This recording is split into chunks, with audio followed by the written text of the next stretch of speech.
Ну, хочу сказать, что абсолютно, на мой взгляд, равная игра. Счет по игре. Вот, она была равна, но очень нервная. Было очень много технического брака, как с одной, так и с другой стороны. Поэтому мы боялись вот этих вот глупых ошибок, вследствие которых и может что-то залететь. Ну, были моменты, голевые моменты, были совершенно хорошие моменты. У нас выход два, который могли реализовать. Но в целом я считаю, что результат объективно соответствует той игре, которая была на футбольном поле. Хотя она была непростой и очень нервной.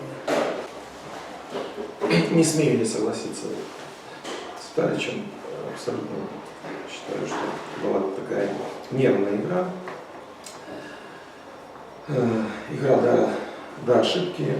Не знаю, как бы она перевернулась и смогла бы одна из команд, если бы пропустила мяч, исправить ситуацию, потому что все-таки, как мне показалось, больше была ориентирована игра на оборону.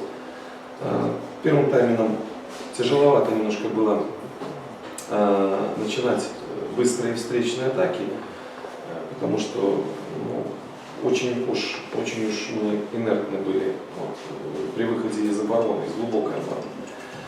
Ну, во втором тайме вроде бы в этом компоненте немножко стало получше.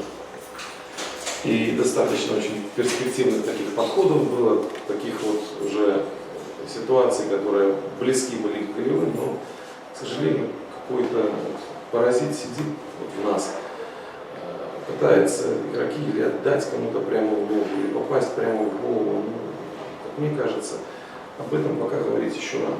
Надо хотя бы научиться доставлять соответствующим образом мяч в штрафную, хотя бы для потом уже пытаться этот мяч доставлять конкретно. Мне очень хочется, чтобы мы были более агрессивны именно в завершающей стадии. Нам этого немножко не хватает. Появляется какой-то академизм, какие-то подсечки, какие-то, которые абсолютно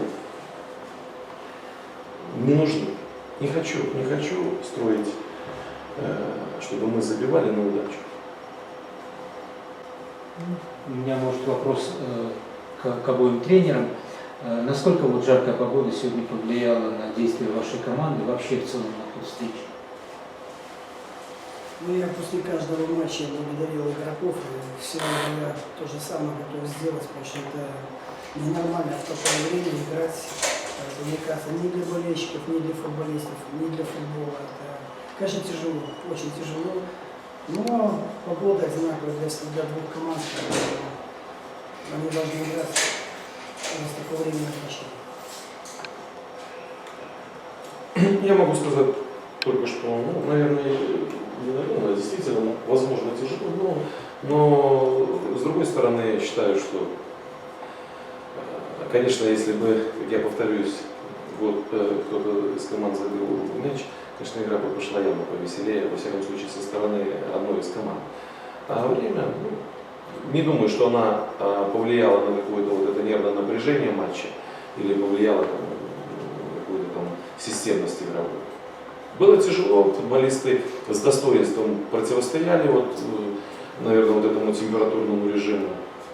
Я не думаю, что брак у нас появился из-за того, что была температура 30 градусов. Потому что если бы она была минус 15, его бы меньше не стало.